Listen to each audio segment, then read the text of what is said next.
dividends and yields. How does that all change? How's that changed from May when we had a different picture? Well, I think if you kind of go back in time when rates were so extremely low, we obviously saw in the market there was a push to the very much yield-oriented components of the market.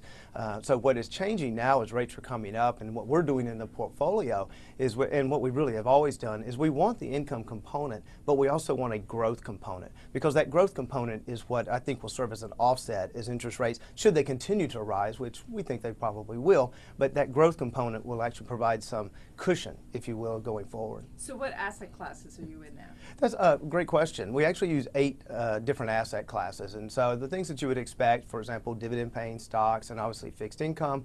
We use royalty trusts. We also use master limited partnerships, preferreds, converts, and cash, which I do consider an asset class.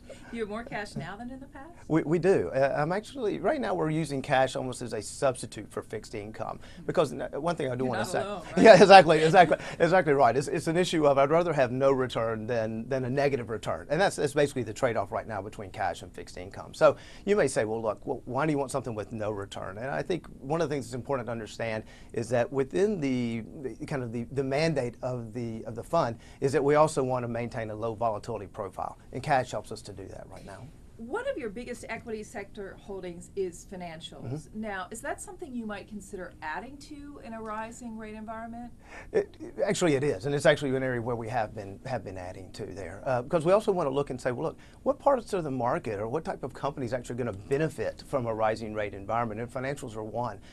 We've added USB, U.S. Bank Corp, so is a one that as the yield curve steepens. Now, they're not going to see that impact immediately, but as we look out 2, 3, 4 quarters forward, we think that impact will start to flow through.